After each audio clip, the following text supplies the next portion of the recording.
मैं डॉक्टर भामा अग्रवाल आपके अपने यूट्यूब चैनल पर आपका स्वागत करती हूँ, अभिनंदन करती हूँ।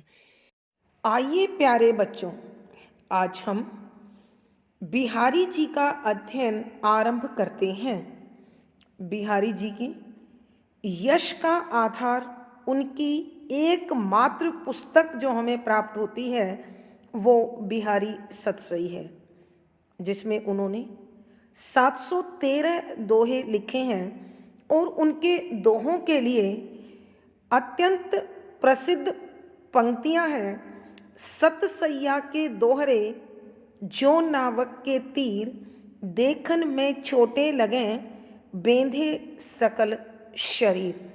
अर्थात ये दो पंक्ति वाले दोहे अपने आप में एक अद्भुत भाव सौंदर्य, कल्पना सौंदर्य, विषय सौंदर्य और शिल्प सौंदर्य समेटे हुए हैं।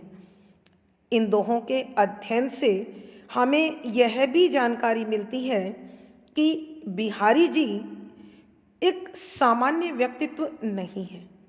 वो अनेक विधाओं का और अनेक विषयों का अत्यंत प्रबुद्धता से, अत्यंत बारीकी से ज्ञान रखते थे। इसलिए उनके दोहों में हमें भक्ति, नीति, नायिका भेद निरूपण, श्रृंगार के संयोग तथा वियोग पक्ष, प्रेम, सौंदर्य, विज्ञान, वास्तुशास्त्र, नक्षत्र ज्ञान, रंग योजना आदि न जाने कौन कौन से पहलू हैं जो हम इन दोहों में पढ़ते हैं, समझते हैं और अपने जीवन को एक अलग दिशा देते हैं। यहाँ कवि ने प्रभु के प्रति उल्हाना भी दिया है, अपना प्रेम भी जताया है और उन्होंने यह भी बताया है कि प्रभु, मुझ जैसे पापी से अब आपका पाला पड़ा है। जब मुझे मुक्त करके दिखाओगे तो जानूंगा। यानी कहीं कहीं वह उन्हें चुनौती देते हुए भी दिखाई देते हैं। साथ ही वो यह भी कहते हैं कि यदि कोई व्यक्ति इस संसार के गुणों को देखता नहीं है, समझता नहीं है, महसूस नहीं करता, तो इसका अभिप्राय यह कतई नहीं है कि संसार में गुण नहीं है।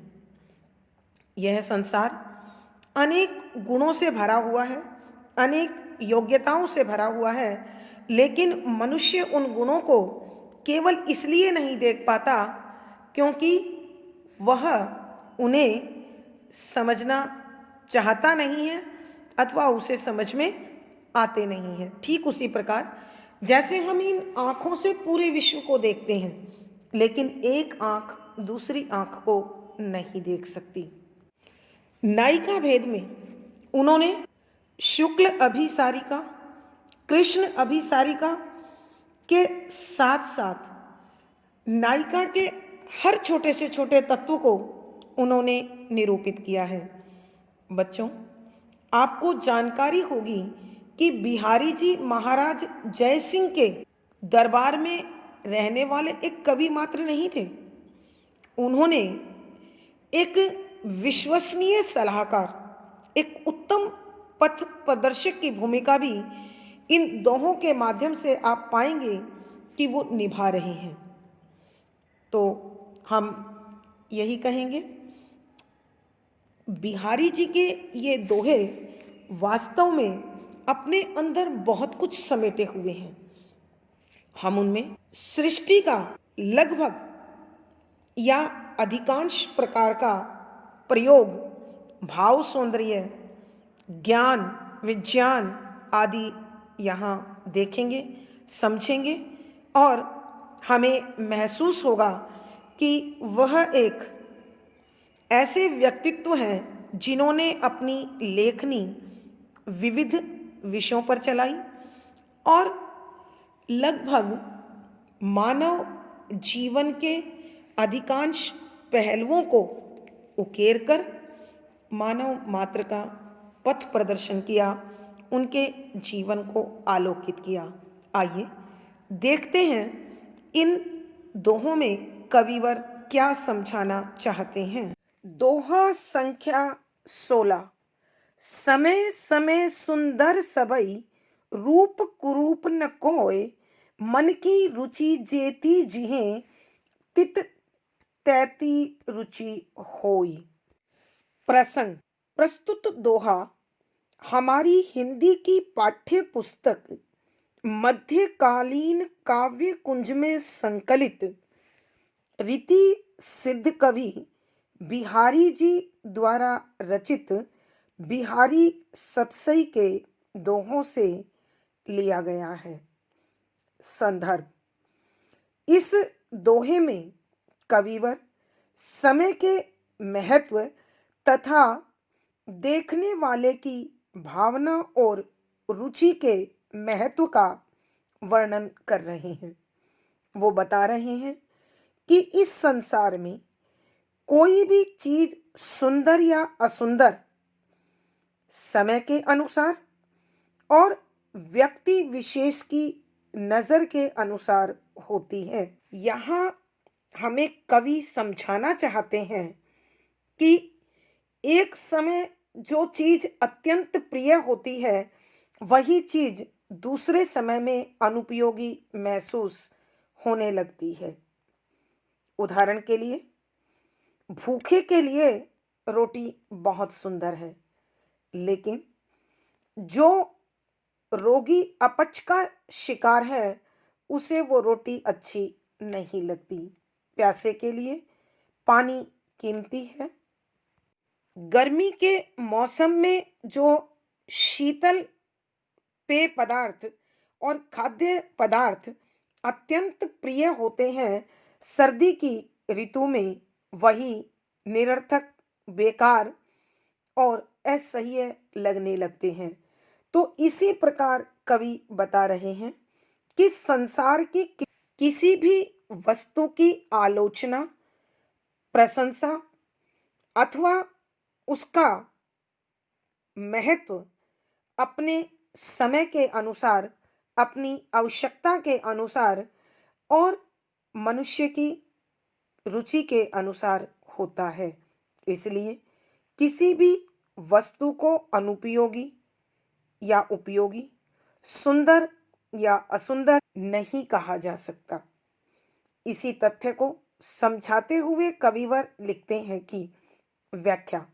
शब्दों के अर्थ साथ साथ समय समय यानी समय समय पर, सुंदर प्रिय, सबई सब कुछ, रूप सुंदर, कुरूप भद्दा या बदसूरत, न नहीं कोई कोई भी, मन हृदय की रुचि पसंद, जेती जिस प्रकार की जिहे जिसकी है, तित वहाँ, तैती उसी प्रकार की, रुचि पसंद होई बन जाती है। यहाँ रीति सिद्ध कवि बिहारी जी हमें समझाना चाहते हैं कि समय समय सुंदर सबे, कि हर वस्तु, सृष्टि का प्रत्येक तत्व, ब्रह्मांड में दिखाई देने वाला प्रत्येक अवयव अलग अलग समय पर सुंदर लगने लग जाता है, महत्व प्राप्त कर लेता है, उपयोगी बन जाता है। रूप कुरूप न कोई, कि संसार में न कुछ सुंदर है न कुछ असुंदर है। समय बलवान है और उस समय के अनुसार ही वस्तु मानव की दृष्टि में सुंदर और असुंदर हो जाती है। मन की रुचि जेती जी है, कि जिस व्यक्ति की पसंद जिस प्रकार की होती है और वस्तु विशेष में भी वह उसी प्रकार के भावों को देखता है। अतः कवि मानव को समझाना चाहते हैं कि सुंदर और असुंदर तत्व हम अपनी पसंद, अपनी रुचि और समय की आवश्यकता के अनुसार मानते हैं और उसी आधार पर उसकी निंदा अथवा स्तुति करते हैं।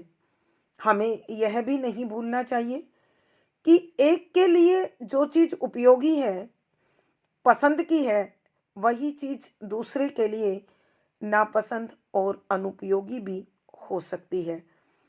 दूसरे शब्दों में कहने का भावार्थ यह है कि ईश्वर के द्वारा बनाई गई इस सृष्टि में प्रत्येक तत्व, प्रत्येक जीव, प्रत्येक अवयव अपना एक विशेष स्थान रखते हैं, अपनी एक विशेष उपयोगिता रखते हैं। अतः हमें इस महत्ता को समझते हुए प्रत्येक वस्तु का सम्मान करना चाहिए और ईश्वर की इस सृष्टि को हमेशा श्रद्धा की नज़र से, प्रेम की नज़र से, आदर की नज़र से देखना चाहिए। एक बार फिर हम इस पद की व्याख्या कर रहे हैं। रीति सिद्ध कवि बिहारी जी समझा रहे हैं कि समय आने पर इस संसार का प्रत्येक तत्व सुंदर हो जाता है। रूप कुरूप न कोई, कि सृष्टि में कोई भी तत्व ऐसा नहीं है जो केवल सुंदर या केवल असुंदर हो, क्योंकि समय के अनुसार वस्तु विशेष का महत्व बदल जाता है और महत्व बदलते ही वह वस्तु सुंदर हो जाती है। इसके सिवा उसकी सुंदरता और असुंदरता की परिभाषा एक और तत्व पर निर्भर करती है। उसका वर्णन करते हुए कवि कहते हैं, मन की रुचि जेती जी है, कि जिसके मन में जिस प्रकार की भावना होती है, जिस प्रकार की उसकी रुचि होती है, अनुराग होता है, प्रेम होता है, वह अपनी रुचि के अनुसार भी वस्तु विशेष की उपयोगिता को अनुभव कर उसे सुंदर और असुंदर कहने लगता है। कहने का भाव यह है कि ईश्वर की बनी इस सृष्टि में न कोई तत्व सुंदर है और न ही असुंदर है। यह परिभाषा समय और व्यक्ति विशेष की रुचि पर निर्भर करती है।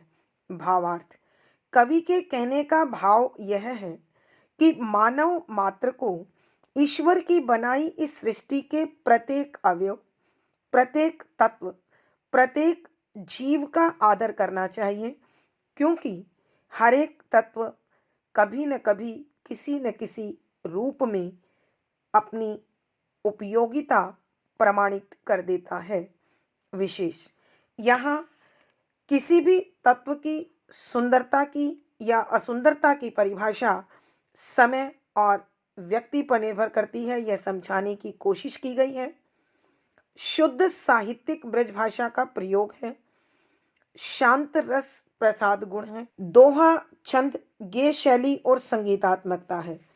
इस पद में समय समय सुंदर सबे अनुप्रास अलंकार, समय समय पुनरुक्ति प्रकाश अलंकार, रूप कुरूप पदमैत्री अलंकार, मन की रुचि जेती जी है स्वभावोक्ति अलंकार। तो इस दोहे में पुनरुक्ति प्रकाश, अनुप्रास, पदमैत्री, स्वभावोक्ति आदि अलंकारों का सुंदर सटीक प्रयोग हुआ है। दोहा संख्या 17। बसे बुराई जासुतन ताही कोसन मानु, भलो भलो कही छोड़िए खोटे ग्रह जपु दानु। प्रसंग पूर्ववत। संदर्भ, यहाँ रीति सिद्ध कवि बिहारी जी बताना चाहते हैं कि इस संसार में शरीफ, सज्जन, भद्र और भले व्यक्ति की अपेक्षा दुष्ट, अभद्र, नीच व्यक्ति अधिक सम्मान पा जाते हैं, क्योंकि सभी जीव उनके द्वारा की जाने वाली हानि से डरते हैं, जबकि भले आदमी के द्वारा किसी की हानि की कोई आशंका नहीं होती, इसलिए उससे प्राय संसार के लोग डरते भी नहीं हैं।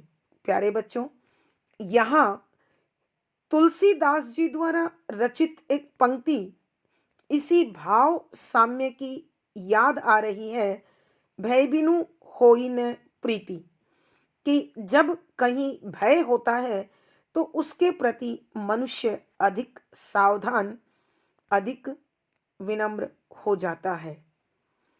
इसी प्रकार के भावों को स्पष्ट करते हुए कविवर लिखते हैं कि व्याख्या, शब्दों के अर्थ साथ साथ बसई निवास करती है, बुराई दुष्टता जासू जिसके तन शरीर में, ताही उसी को का सन्मानु सम्मान होता है। भलो भलो भलो भला व्यक्ति, सज्जन व्यक्ति, भलो भलाई करने वाला, कही कहकर छाड़िए छोड़ दिया जाता है। खोटे शैतान, बुरे दुष्ट, ग्रह ग्रह लगने पर जपू जप किया जाता है, दानु दान किया जाता है उसकी शांति के लिए। अब व्याख्या देखिए, कवि बिहारी जी हमें समझाना चाहते हैं कि इस संसार में सभी लोग उससे डरते हैं जिससे किसी प्रकार की कोई हानि पहुंचने का डर, भय अथवा आशंका बनी हुई होती है। उस व्यक्ति का इस भय के कारण विशेष तौर से आदर और सम्मान बढ़ जाता है।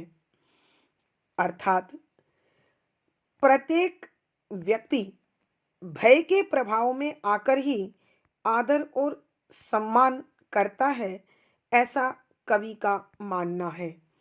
दूसरी तरफ उदाहरण देकर कवि स्पष्ट करना चाहते हैं कि भलो भलो कही छोड़िए, कि अच्छे व्यक्ति को लोग अच्छा कहकर छोड़ देते हैं क्योंकि उससे उन्हें किसी प्रकार के नुकसान का डर नहीं होता।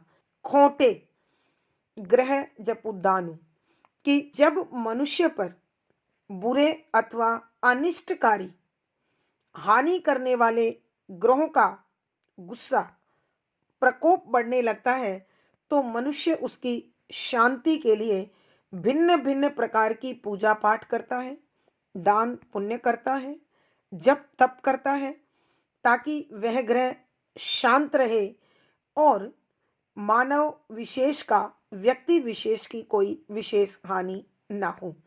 जबकि भले के लिए न कोई जप होता है, न तप होता है, न दान होता है, और यदि किया भी जाता है तो उसे बड़ी लापरवाही के साथ और बड़ी सहजता के साथ किया जाता है। जबकि दुष्ट ग्रह की पूजा अर्चना में विशेष तौर से सावधानी का प्रयोग होता है। एक बार फिर इस दोहे की व्याख्या कर रहे हैं। रीति सिद्ध कवि बिहारी जी समझाना चाहते हैं कि जिस व्यक्ति विशेष से किसी प्रकार की हानि पहुंचने का डर, भय अथवा आशंका होती है तो उसे संसार में विशेष तौर से आदर और सम्मान प्रदान किया जाता है, और भले व्यक्ति को, सज्जन व्यक्ति को, भद्र व्यक्ति को केवल भला कहकर दरकिनार एक तरफ कर दिया जाता है कि इससे किसी की कोई हानि नहीं हो सकती, क्योंकि किसी का नुकसान करना उसका स्वभाव नहीं है। अपने इसी तथ्य को स्पष्ट करते हुए कविवर उदाहरण प्रस्तुत करते हैं कि जो ग्रह गुस्से में आकर किसी का अनिष्ट कर सकता है, किसी का बुरा कर सकता है, तो उस ग्रह की शांति के लिए संसार के लोग जप तप करते हैं, दान पुण्य करते हैं, पूजा पाठ आदि करते हैं और वहाँ विशेष प्रकार की सावधानी भी रखते हैं। इसके विपरीत जो ग्रह शांत स्वभाव के होते हैं उनके प्रति मनुष्य लापरवाह भी होता है और उनके पूजा अर्चना में विशेष सावधान भी नहीं रहता है। भावार्थ, कवि के कहने का भावार्थ यह है कि इस संसार में आदर सम्मान भी प्राय डर के कारण ही बढ़ता है, दिया जाता है। विशेष यहाँ कवि ने सांसारिक अनीति पर व्यंग किया है। शुद्ध साहित्यिक ब्रज भाषा का प्रयोग किया है। व्यंजना शब्द शक्ति है, शांत रस प्रसाद गुण है, दोहा छंद है, ये शैली है, संगीतात्मकता बनी हुई है। इस पद में बसे बुराई अनुप्रास अलंकार, मनुष्य का स्वभावोक्ति अलंकार, भलो भलो यमक अलंकार, जपु दानु उल्लेख अलंकार।